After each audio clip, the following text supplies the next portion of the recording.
Truly, our Lord is holy and He is worthy of our praises. Pag iniisip po natin that the Lord is holy, hindi lang siya yon, because the presence of the Lord can also make holy.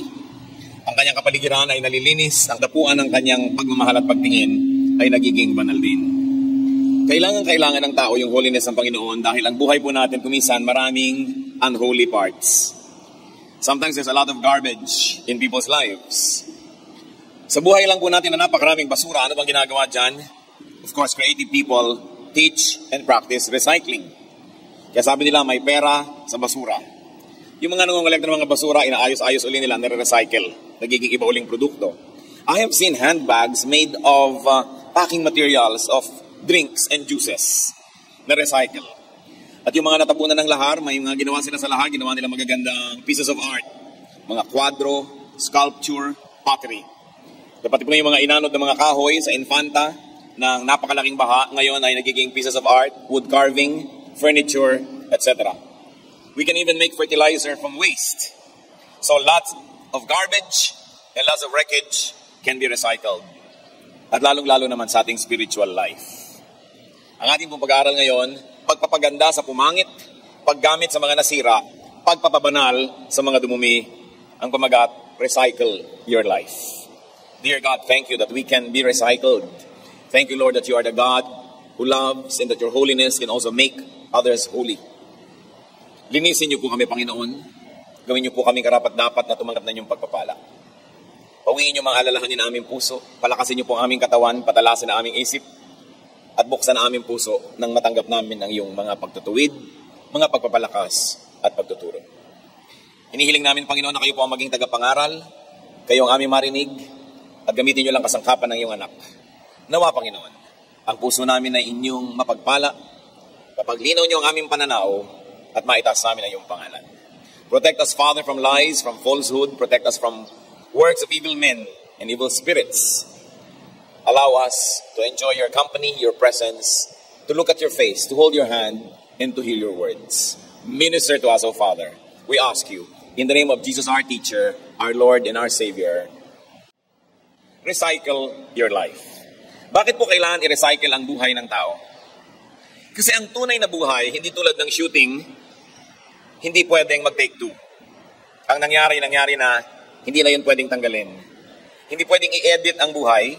Hindi pwedeng composition sa computer na pwede mong i-delete. Ang nangyari ay nangyari.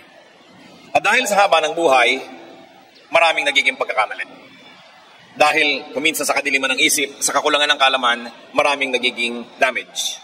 Anong gagawin mo sa isang buhay na na-damage? Anong gagawin mo sa isang dalagang naging ina? Anong gagawin mo sa isang taong naging drug addict?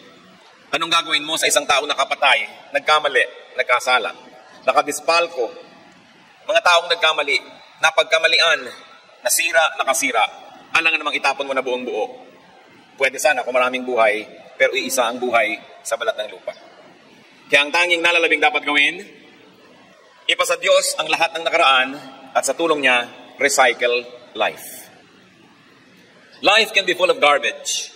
Life can be full of unwanted cargo. Hindi lahat ng nasa buhay natin ay ginusto nating mapalagay doon. Pero nandun na, hindi pwedeng i-replay. Life can be full of mistakes. Maraming pagkakamali.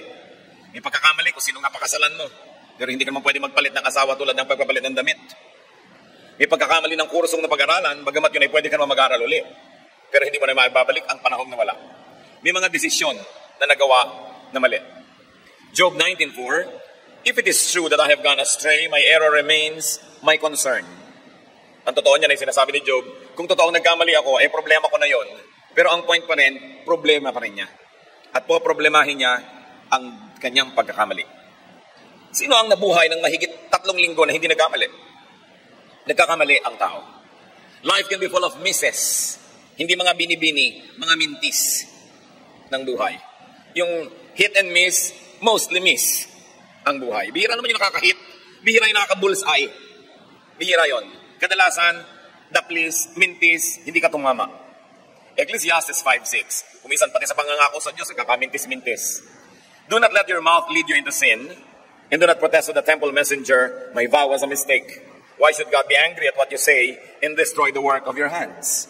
Ito yung mga tao nangako sa Diyos, tapos ayaw din, nung sinisingil na nung vow messenger, o yung pangako mo, yung pledge mo, nagkamali lang ako, joke only. Mintis. Hindi tumama, hindi nagswak ang kanyang mga binabalak sa kanyang dapat at gustong gawin talaga. Life can be full of losses. Mga kalugihan, nawalan. Hindi pa ba kayo nawalan sa buhay? Nawalan ng ikaw, nawalan ng pulseras, nawalan ng pera, nawalan ng cellphone, nawalan ng boyfriend. Hindi pa ba kayo nawalan ng negosyo, nawala yung puhunan, nalugi, nawala ng ballpen, nawala ng kahit ano. Ang daming nawawala. Pag ang lagi nating tinignan na yung nawawala, magluluksa kayo araw-araw. Something's lost, something's gained every day. Ecclesiastes 5:13-14, I have seen a grievous evil under the sun, wealth lost through some misfortune, so that when he has a son, there is nothing left for him. Nakakita daw si Solomon ng talagang mga grabing trahedya ng buhay, malalaki mga kayamanang naglaho, at ni isang kusing walang maipamana sa anak. Maraming losses. Kuminsan mayroong mga mag-asawa, nawalan sila dahil sa isang negosyo, buong buhay nang nagdamdam yung isa, nagkalayo na sila dahil sa nawala. So nadoble ang nawala dahil nawala pati pag-ibig nila sa isa't isa. Napakaraming nawawala sa buhay. Life can be full of infection and wounds. Meron ba namang skin na flawless? Wala nun. Meron lang less flawed than others. At yung iba, makapal lang ang makeup. No? Makapal ang concealer. Pero nandun pa rin yung mga flaws na yan. Meron bang flawless? No such thing. Numbers 5:2, command the Israelites to send away from the camp anyone who has an infectious skin disease. Ang naging example natin dito, isang literal na sugat at isang literal na infection. Maging sa tribo ng Israel, pag merong infeksyon, inilalayo para huwag mahawa ang iba. Kumisa naman sa ating mga kamag-anak, napaka-sentimental. Sumusuka ng dugo na, gusto pa kasalo ka sa isang kutsara. Magtatampo pa pag inuhugasan mo yung kutsara niya at ibinubukod. Anong gusto ninyo? Mahawa ang lahat para wala na makapag-alaga sa inyo. Dapat lang ibinubukod ang may sakit at gamit ng may sakit upang huwag dumami ang merong may karamdaman at merong mag-alaga doon sa merong may sakit. At pati sa Israel, inuutos ng Diyos, sino man ang may sakit na nakakahawa, kailangan ilayo at pagalingin muna ito. Pero hindi lang yan, ang mga infection and wounds ng buhay, ang dami-dami. Meron ako isang kilala po, kinailangan na magkaroon ng dialysis at nagka-kidney transplant, nagkawasak-wasak ang kidney dahil sa pedicure. Sasabihin niyo kung bakit. Nagpa-pedicure sa Pasay, nung uuwi na siya may baha. Kinailangang lumusong sa baha, pinasok ng mikrobyo dahil hindi naman siya na manicure, siya na murder cure. Dahil doon, yung buong buhay na niya naapektuhan, pati asawa, pati anak, lahat. May infection ng buhay. Kaya lang hindi na na-replay. Pwede pa ba niyang balikan yung nag-manicure sa Libertad at sakalin niya? Ganun ang buhay. Pag hindi ka natutong mag-recycle, lalo lang lalaki yung kawalan.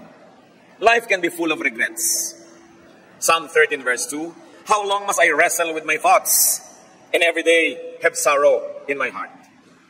Hindi na uubusan ng napagsisisihan ang ipinagsisisi, ang panghihinayang. Ganyan ang buhay. It can also be full of pain. Pagka ang tao 30, 40, 50 na, napakarami na niyang dinaanan ng mga hirap. Napakarami ng pasan. Kaya napakalaking accomplishment yung mabuhay ka ng matagal at makangiti ka pa. Habang tumatagal ang buhay, isa-isang nangamamatay lahat ng mahal mo sa buhay, na gumuguho ang mga pangarap ko minsan, nawawalan ka na ng pag-asa. Psalm 38:17, I am about to fall and my pain is ever with me. Hindi nawawala ang sakit ng kalooban. Marami niyan. Mga hinanakit, kabiguan, mga pagtataksil ng kapwa na ating dinaramdam, na ating pinaghihinanakit at isinasama ng loob. Life can be full of ugly memories. Hindi naman lahat ng photo album ng buhay ay parang album ng Kodak.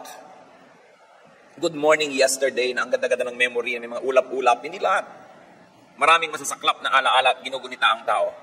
Job 13:26, for you write down bitter things against me and make me inherit the sins of my youth. So pati daw mga kasalanan ng kabataan ay nagbabalik. Sapagkat ang lahat ng pagkakamali ng tao ay nagbabalik sa kanya. Dahil sabi rin sa Biblia, kung anong itinanim ay inaani. Kaya yung mga masasarapang buhay na maraming nagawang kamalian ay may nervyos din yan kung kailan sila babalikan. Hindi rin natatahimik. Kaya higit lalong mabuti na nagtatanim ng maganda sapagkat alam mo rin na babalik at babalik. But yes, life can be full of ugly memories. Maraming bansa po ngayon hanggang ngayon ang mga turistang Hapones ay hindi welcome kasi naaalala pa nila yung pahirap na dinanas nila sa mga Hapon. An ugly memory.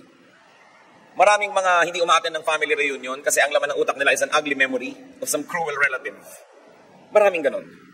Life can also be full of enemies. Inaway mo, inaway ka, pareho rin ang ending, magkaaway kayo. Psalm 13 verse 2, how long will my enemy triumph over me? At ganyan ang nararamdaman ng maraming tao para bang laging matagumpay yung masama, laging matagumpay yung kalaban natin. Pag inisip natin, napakaraming pabigat ng buhay, ang daming basura, kaya lang anong gagawin mo? Hindi naman yan pwedeng itapon. Akala po ba natin nagtatapon tayo ng basura? Hindi. Nakita nyo, lahat ng basurang ibitatapon ng tao sa ilog, bumabalik pag bumaha. Hindi naman nawala eh. At kahit anurin pa yan ng ilog at madala sa dagat, nakaalis ba sa planetang Earth ang basura? Hindi. Kung polluted ang ating hangin at umihip ang napakalakas na bagyo, nawala yung polluted air over the city, pero sa nagpunta, lumipat lang yun na ibang lugar, wala namang ibang pupuntahan, nandito rin sa Earth. Kaya napakahangal ng mga tao na nagpo-pollute, sumisira ng environment. Akala nila mawawala yon, kasama rin natin yon. At isang napakalaking kamalian ng marami. At pinagtataka ko ito kung bakit meron tayong national vice na magtapon sa ilog ng basura. Akala mo ba pag inanod ng tubig at hindi mo nakatapat ay wala na yung basura, lumipat lang yun ng lugar. At bukas ang basura mo, yung galing ko sa taas na inanod patungo sa'yo. Bakit hindi matutunan yon? Anong gagawin sa basura? I-recycle. What to do with this garbage? Do we bear with it? So lahat ng pinag-usapan natin at mga iba pang hindi nabanggit, lahat ng hirap at basura ng nakaraan, bubuhatin na lang ba natin pagtitiisan ng alingasaw nun sa ating buhay? No. Because people can be free in the Lord. The Lord is wonderful at making new things out of old things. The Lord sets free even from one's own garbage. Galatians 5:1, it is for freedom that Christ has set us free. Double use of the word free. Para sa kalayaan, kaya tayo pinalaya. At saan kaya tayo pinapalaya ni Jesus? Pinapalaya tayo mula sa basura ng nakaraan, na kung hindi sa Kanya, at kung hindi sa ating pagsuko sa Kanya, ay kailangan nating pasanin, pagtiisan, at amuyin habang buhay. People can have another life. People can have another chance in the Lord. Maging yung babaeng nahuli sa akto ng pangangalo niya, pinakasukdulan na ng pagkakahiya ito, at pagkakasira ng reputasyon at pagkatao at hinaharap. Hindi siya kinondena ng Panginoon, hindi siya inusgahan.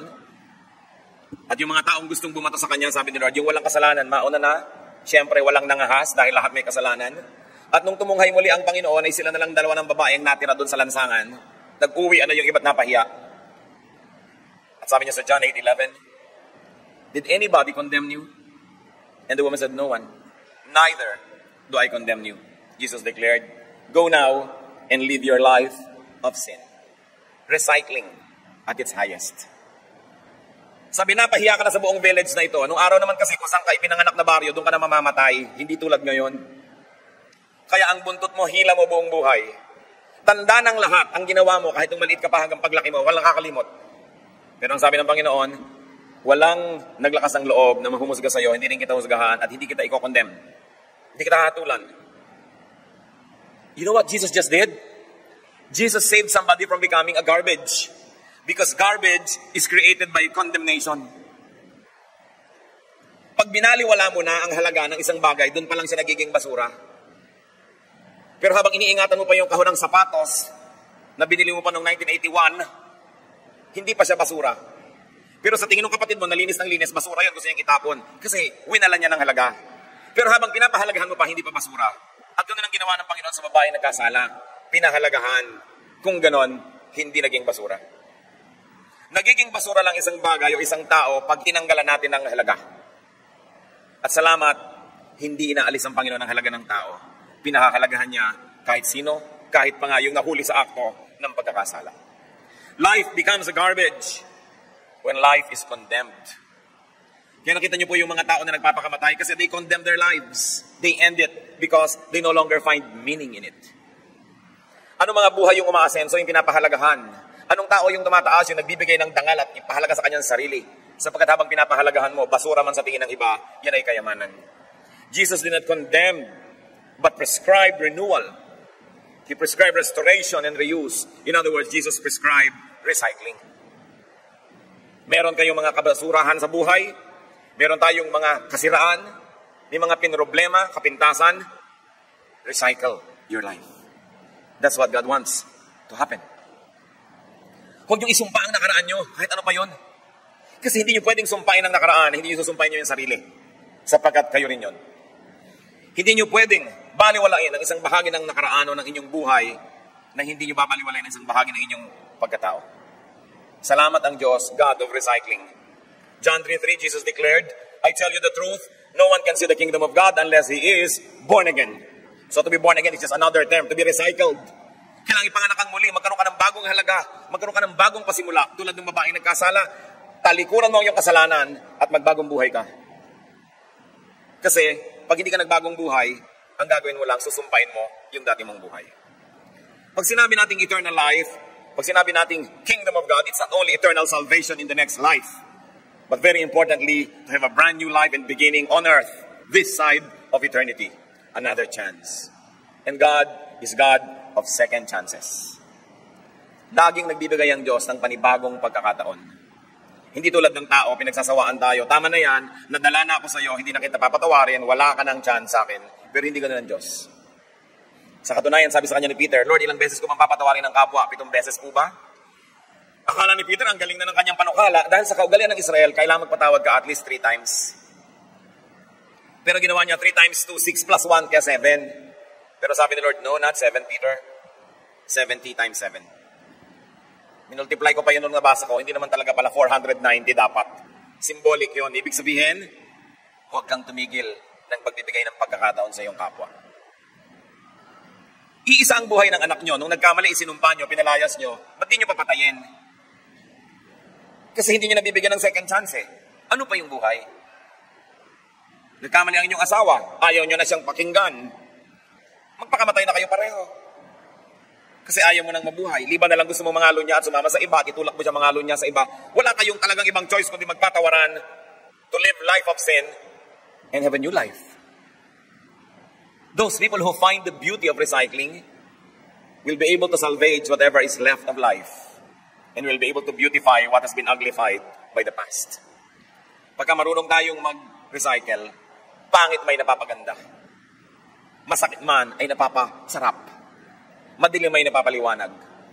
At talagang tunay, kung hindi tayo magbibigay ng second chance sa iba't sa atin, wala nang ibang buhay. Magkaroon man tayo ng buhay doon sa kabila, iba na yon, hindi tulad ng buhay na ito. Itong buhay na ito ay hindi dapat sayangin at hindi dapat itapon at aksayahin dahil lang nagkaroon ng damage.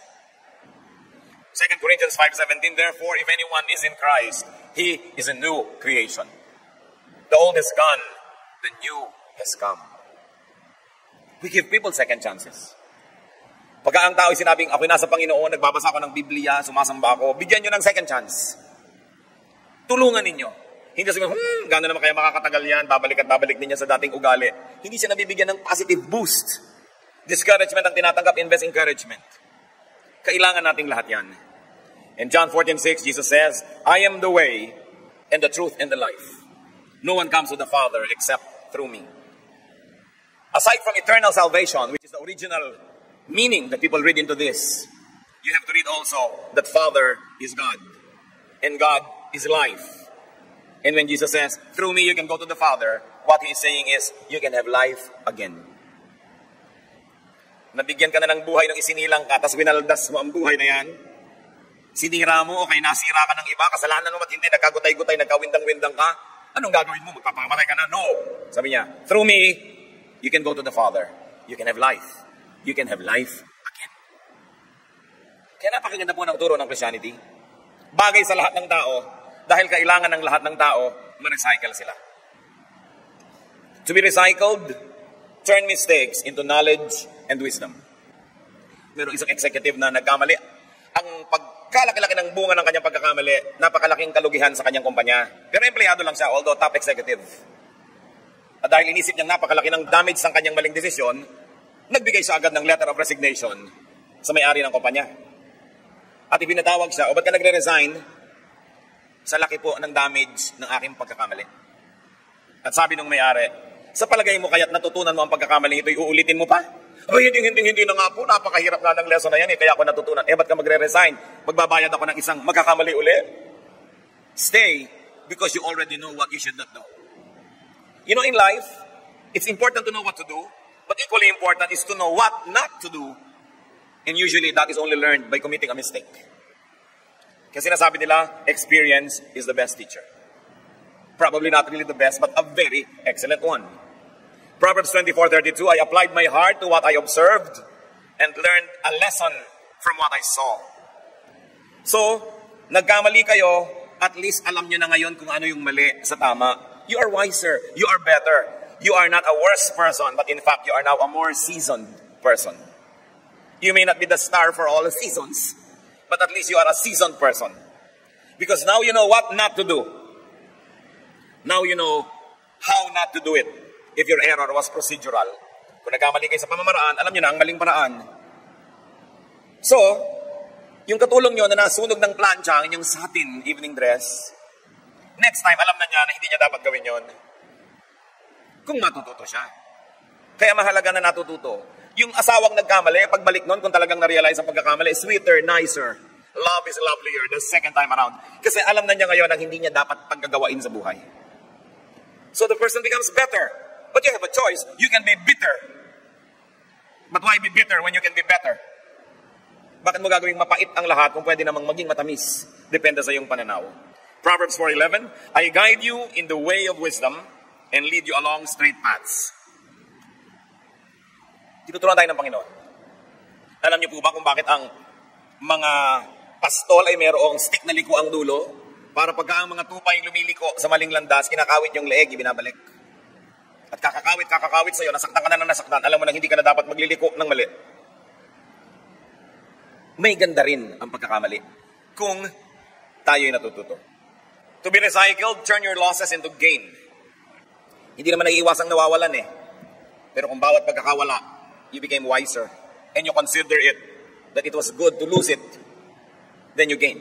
Philippians 3:8. Sa pagsunod ni Pablo sa Panginoong Hesus, ang daming nawala sa kanyang buhay, ang daming hirap na dinanas, ang daming ginhawang nawala. Pero sabi niya po sa Philippians 3:8, I consider everything a loss compared to the surpassing greatness of knowing Christ Jesus my Lord, for whose sake I have lost all things. I consider them rubbish, that I may gain Christ. So kahit mahalaga, pag inalisan mo na ng halaga, magiging basura, hindi ka na masasaktan. Nawalan kayo halimbawa ng pulseras. Hindi mo na naman talaga makikita. Sabi mo, buti na lang nawala kaysa suot-suot ko pa at tinaga ang kamay ko para lang maagaw. You comfort yourself. Pagka nawala ang isang bagay, nawala yung girlfriend mo, ay, salamat na lang kasi marahil ay may naghihintay na disaster kung kami nagkatuluyan. Pag nawala na kasi, dapat putulin mo na ang pagmamahal mo sa nawala. Kasi pagpatuloy mo pa siyang inaalala ng inalala at minahal ng minahal, lalong tumitindi yung sense of loss. So we adjust. Sabi ni Paul, karaming nawala sa akin dahil sa aking pananalig, pero itinuturing ko na lang ng mga basura yon. Tutal ang kapalit si Kristo, higit lalong mabuti. Kasi kung hindi ko tinanggal yon, walang lugar para kay Kristo. Kaya aariin kong napakalaking pribilehiyong nawalan. Sapagkat kay Kristo, ang kawalan ay kapakinabangan. Hindi na siya nalungkot. At pagka nawalan po kayo sa buhay, now you know what you can lose. Now you know what you can live without. Kung minsan you're very dependent on someone, on something, and then nawala yun, nalaman mo, buhay ka pa rin naman pala. Napatunayan mong, hindi ko naman talaga pala kailangan, so bakit ko ba sinasamba? Ba't ko ba hinahabol-habol? Pwede naman palang wala. And then it adds to your freedom. Luke 9:25, for what good is it for a man to gain the whole world and yet lose or forfeit his very self? Kumisan kasi kagustuhan natin na i-maintain ng isang tao ang isang bagay sa ating buhay, nagpapakaaba na tayo, nandyan lang siya. Pero nung talagang wala ka na magawa at nawala, ay kaya ka naman palang mabuhay. Then you declare freedom because God wants us free from idols. To recycle and to be recycled, turn your infections into inoculations. Yung bakuna. Alam niyo po ba yung nilalagay sa bakuna? Mikrobyo.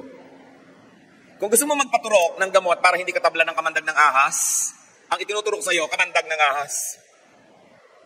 Gusto mo magpaturok ng anti-TB, yung anti-tuberculosis, para huwag kang tablan ng tuberculosis, ang ituturok sa iyo, mikrobyo ng TB. Kasi yung mikrobyo na yon, pagka pumasok sa katawan mo, nakipagmabutihan doon yung katawan mo ngayon, at natalo ng katawan mo, dahil konti lang yung nilagay, panalo yung katawan mo, pagdating ng tunay na mikrobyo, kakampi na ng katawan mo yung naunang mikrobyo, pagtutulungan na lang yung kamag-anak niyang mikrobyo, kayo ang mananalo, yun yung inoculation. So, when you're inoculated, you are tougher and you are stronger. Now do the same thing with anything. Pag may dumating sa inyong lungkot, gawin yung inoculation. Para pagdating ng ibang lungkot, sanay na kayo, mananalo na kayo. Pag may dumating sa inyong pagkalugi, pag may dumating sa inyong kabiguan, gawin yung kaibigan. Para pagdating ng mas malalakit, mabibigat ng mga kalugihan sa buhay, sanay na kayo, panalo na kayo. Every disadvantage could be turned into an advantage. Especially when God is on your side. Just do not allow the serpent sting you twice. Alam naman, paulit-ulit na lang kayo na-infect. Kailangan natututo rin tayo.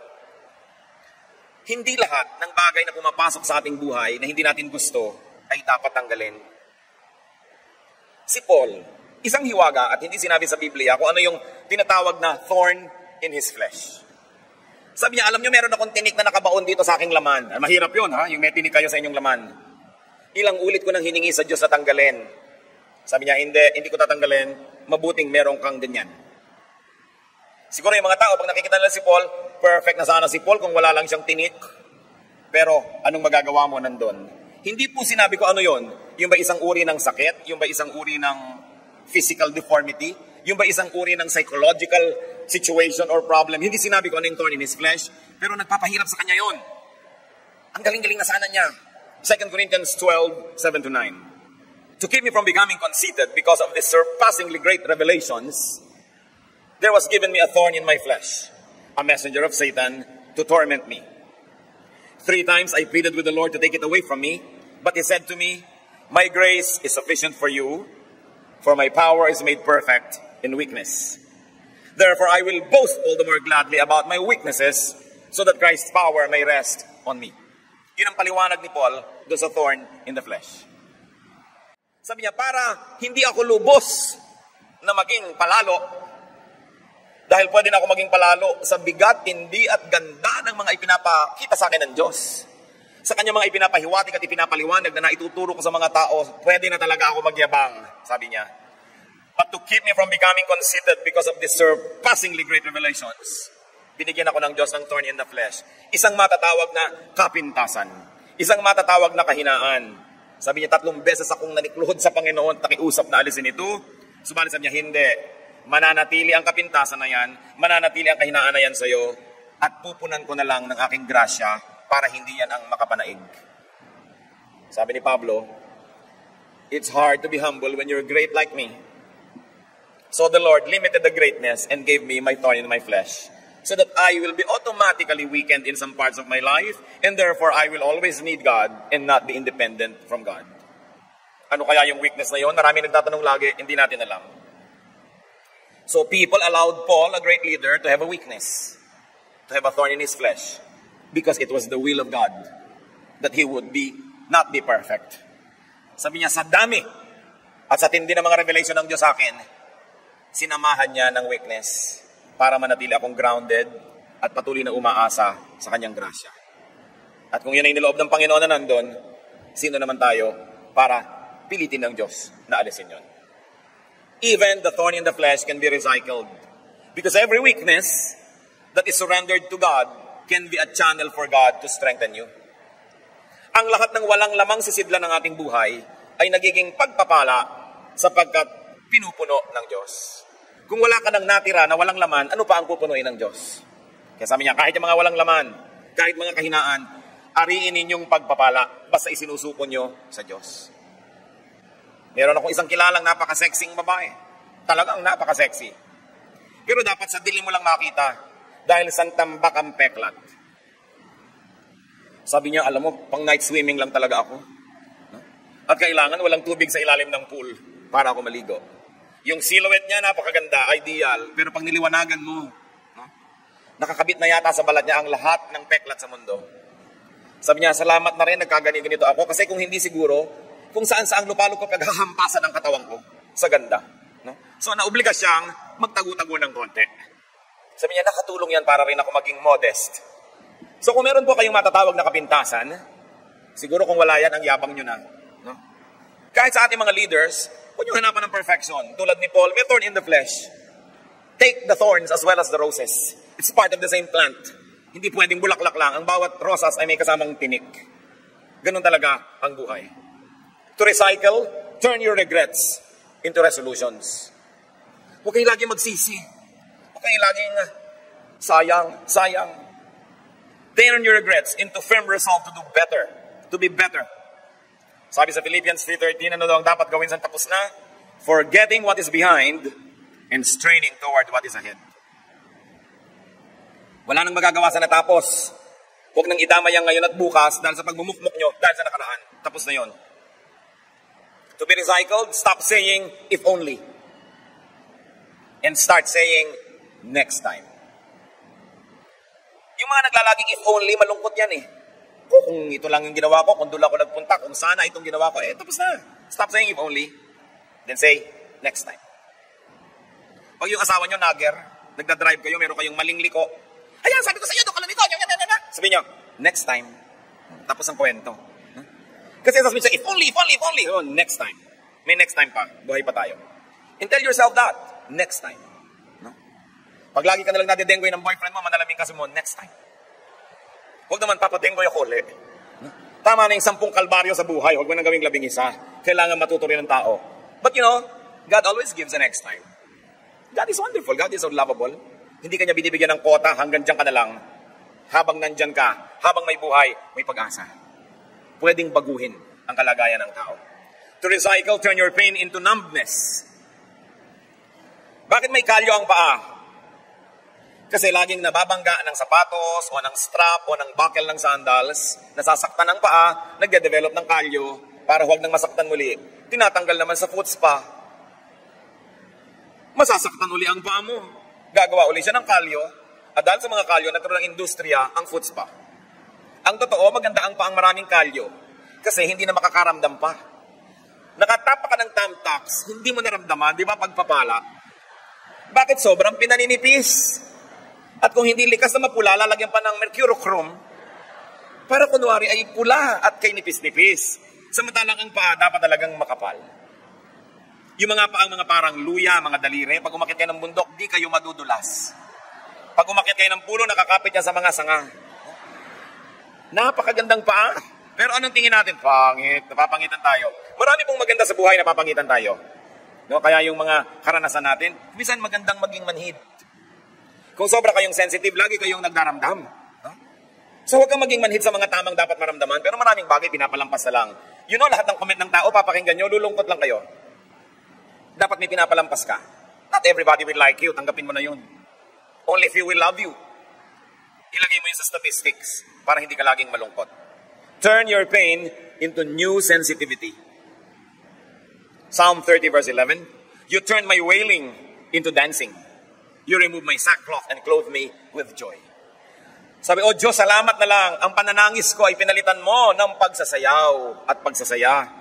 Ang pagluluksa ko ay pinalitan mo ng magagandang bihis ng kasiyahan. Dapat ganun.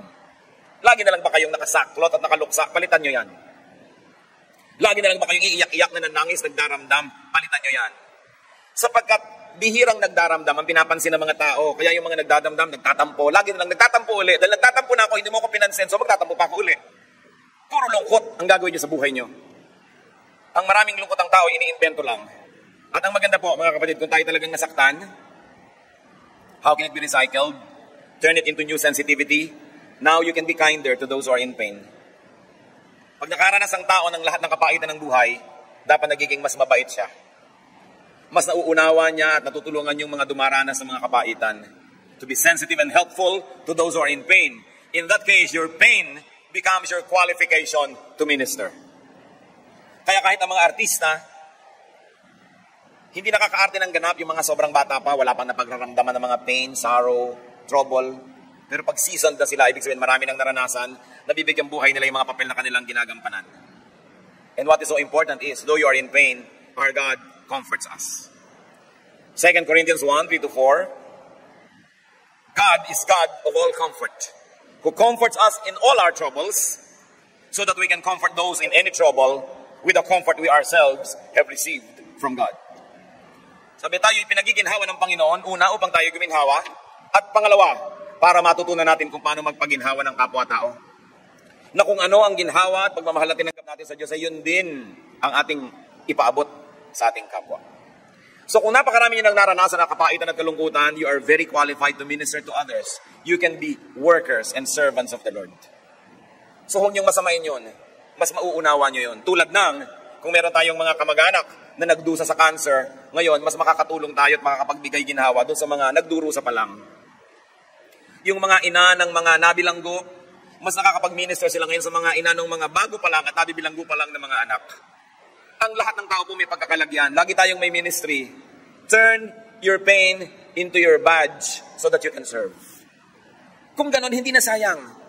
Dahil pinakinabangan ng iba, ikinalugod ng Panginoon at natural magbibigay din ng pagpapala sa inyo. To recycle, turn your ugly memories into lessons, into badges of honor for having survived. Turn your ugly memories into beautiful dreams, into wonderful aspirations for a better life. Psalm 90:15, make us glad for as many days as you have afflicted us, for as many years as we have seen trouble. Sabi, Lord, kung paano ang dami ng hirap na nadanas namin, ganun din sana mga araw na iparanas niyo sa amin na masarap, maganda, kaibig-ibig. Napakarami po mga tao umasenso galing sa hirap. Kaya sila umasenso dahil galing sila sa hirap, ayaw na nilang maging mahirap muli. Meron naman mga taong hindi umasenso dahil galing sa hirap. Parehong galing sa hirap, pero anong ginagawa ninyo sa inyong naranasang kahirapan? If you will turn your ugly memories into motivation for you to dream and aspire so that it doesn't become a permanent fiction of your life, then it becomes a badge of honor. Pero pag lagi nyo ginawa, Jesus, mahirap lang kasi kami, kaya nandito ako ngayon, lasenggo. Mahirap kasi kami, kaya ito ko ngayon, batugan. Mahirap kami, kaya ang dami-dami kong anak. Mahirap kami, kaya ito kami ngayon, palaboy-laboy. Hindi ka natuto. Pero may mga mahirap na sabi, isinumpa kong hindi na ako magugutom muli, kaya ako nagsikap. Isinumpa ko, no, na hindi na ako titira uli sa ilalim ng tulay. At para kang si Scarlett O'Hara, sabi niya, I shall never go hungry again. Sa isang napaka-classic na pelikula. So pwede niyong gawing pabigat sa buhay niyo yung memory ng kahirapan. Pwede niyo rin gawing pampalakas ng loob niyo so that you will achieve greatness. The same poverty can make you succeed or fail. The same memory can make or break you. So why allow yourself to be broken when you can be made? It is your decision. Most people who come from suffering but had great dreams, they were able to achieve a lot. Sa katunayan, mas masarap nga yung kumisang galing sa hirap eh. Yung mga magulang, alam nyo siyempre pag nagiging matanda na ang tao, nagiging mukhang pera. Kasi gusto na maging comfortable, marami nang nakitang hirap. Yan, anak, sino ba yung nanliligaw sa'yo? Mayaman ba yan? No? Pagka mahirap, naku, nakasimangot ang magulang. Pag mayaman, de kotse, ilalabas ang maruya. Lalagyan pa ng condensed milk para special. No? Alam nyo mga kadalagahan, naghahanap kayo ng mapapangasawa, huwag nyo hanapin yung mayaman o yung laki sa yaman. Kadalasan hindi niya alam yung halaga nun. Kahit mahirap, basta may pangarap, basta may ambisyon, mapapatino ang buhay nyo doon. Pero yung mayaman na walang ambisyon, hihirap din yun. Mawawala rin yun. Hindi ka pintasan na maging mahirap, basta meron kang pangarap at meron kang ambisyon. Mas mabuti nga yung galing doon dahil ayaw na niyang bumalik. Yung mga hindi nakaranas doon, baka mag-excursion pa para maranasan. Kaya hindi ka pintasan yun. Huwag niyong gagawing negative aspect that you were poor. Just be motivated. And then you become more loving and you become kinder to the poor when you are no longer poor. You want to be recycled? Turn your enemies into friends. Into your mentors. Kung hindi nyo man sila maging kaibigan, gawin yung teacher. Matuto kayo sa mga karanasan nyo sa kanya para pakinabangan nyo siya. Kung ang natutunan mo man ay huwag magtiwala, ay hindi natuto kang huwag magtiwala sa ganung uri ng ugali. May natutunan tayo. May mapapala kayo kahit sa makaaway. But the best way to beat your enemy is to turn him into a friend.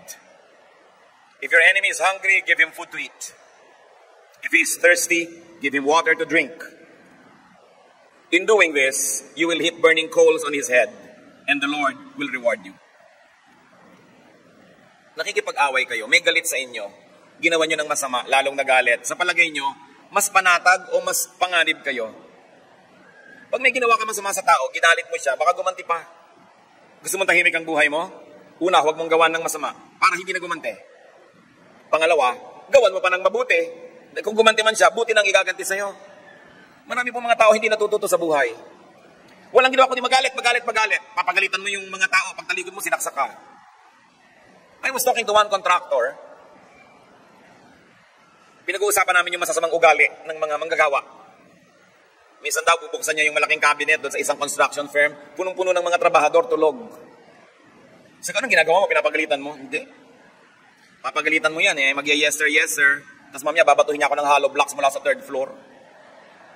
Sabi ko nun, useless pagalitan. Papagalitan mo yung yaya ng anak mo dahil nagpabaya. Pag talikod mo, tinutusok ka anak mo ng perdible. O kaya papainumin niya ng pampatulog. Maghapong tulog ang bata habang siya text ng text. Yung magalit ka, nag-iimbita ka ng problema. Yung magsalita ka ng masakit, yung manakit ka ng kalooban, naghihintay ka ng gante. Anong mapapala mo nun? Marami mga tao, tumanda na lang hindi pa natuto, na para katahimik, do not return evil for evil. Ahas man, kung hindi mo natatapakan, hindi tumutuklaw. So ba't matatapakan ng ahas? Itutuklawin ka lang. So yung mga kaaway, tigilan yan. Nakikipag-away ka sa kamag-anak mo?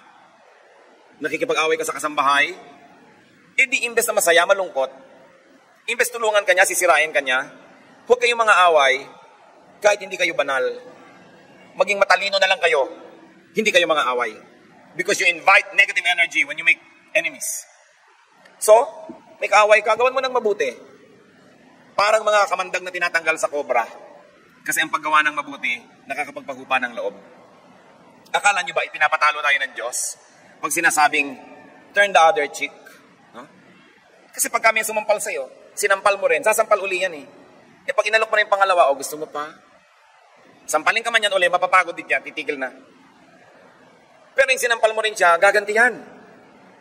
So as I was saying, you don't have to be holy. You only have to be wise. And you will not make enemies. Recycle your life by turning your whole life experience into a catalog of God's goodness. 2 Corinthians 4:17, our light and momentary troubles are achieving for us an eternal glory that far outweighs them all. Pagka ito i-compare ang mga magaganda sa buhay sa mga pangit, talo pa rin ang maganda yung mga pangit. Huwag mo na lang masyadong palakihin yung mga pangit. Why? Because God was there all along. Joshua 1:5, I will never leave you nor forsake you. And you are here no matter where you came from, saan ka man pusali, hinugot, nandito ka ngayon dahil nag-survive ka because God helped you survive. Ano ang patunay na mabuti ang Diyos? Na nandyan kayo't buhay. Yun ang patunay. Nalampasan ang lahat ng nalampasan dahil nandun ang Diyos. 1 Corinthians 10:13, God is faithful. Even in temptation, He will not let you be tempted beyond what you can bear. But when you are tempted, He will also provide a way out so that you can stand up under it. God offers new hope. Patuloy ang Diyos na nagbibigay ng pag-asa ng kinabukasan ng buhay. Lamentations 3:22-23, the Lord's great love and His compassions never fail. They are new every morning. Yung may bagong umaga, may bagong pag-asa. Ganun ang ibinibigay ng Diyos. So kung binabalikan po natin ang ating buhay, huwag niyong gawing listahan ng mga reklamo. Gawin niyong listahan ng mga pasalamat at papuri sa Diyos. Turn your past, your history, into a catalog of God's goodness instead of a list of grudges. Huwag niyong gawin na ang buhay niyo ay listahan ng mga reklamo, hinaing mga reklamo at lungkot. Psalm 31:19, how great is your goodness, which you have stored up for those who fear you, which you bestow in the sight of men on those who take refuge on you. Napakadakila ng pag-ibig ng Diyos na kanyang iginagawad doon sa mga sumisilong at nagpapasakop sa kanya. Turn your experience into a lesson for you. Turn your experience into a manual in life for you and for others. So nalaman mo na ang dapat gawin at hindi dapat gawin. Nalaman na natin ang maling hakbang at tamang hakbang. Pakinabangan ng iba. Ituro. Kaya lang, huwag nyo ituro sa ayaw makinig. Huwag kayo nagbibigay ng unsolicited advice. Pag hindi hinihingi ang inyong payo, manahimik kayo. Pero kung mayroong humihingi ng payo, handa tayo magbigay, nakabatay sa ating karanasan. Job 6:23, teach me, and I will be quiet. Show me where I have been wrong. Napakaganda yung pinagbubulay-bulayan ng kanyang mga bagay.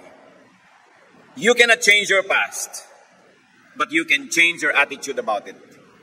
You can change your present, and you can make your future. Ang tapos ay tapos na. Pero yung ngayon, kasalukuyan, ginagawa pa lang. Yung kinabukasan, gagawin pa lang. Bakit mo ubusin ang iyong panahon sa natapos na? Forget the parts of your past that sadden you. The parts of your past that weigh you down. Isaiah 43:18, forget the former things. Do not dwell on the past. Ang buhay, walang take two. Walang rewind, walang editing. Ang natira lang na pwedeng gawin, recycling. Thank God for recycling. Turn your thorn in the flesh into blessing. Your wounds and scars into badges of honor. Your poverty into ambition and resolution. Put the past behind you and make it the foundation for your future. Turn your sorrow into joy, your weakness into strength. Turn your tears into gems. Recycle your life, and very importantly, allow and help others to recycle theirs. Hindi lang po buhay nyo na damage na dapat ayusin, buhay din ng inyong kapatid, ng inyong magulang, ng inyong pinsan, ng inyong kaibigan, buhay ng lahat ng kapwa-tao. So kung paano natin kailangan ng tulong upang tayo ay makabangong muli, ibigay din natin yung tulong na yon para makabangon ng iba. Stop judging. Do not condemn people so they will not become garbage.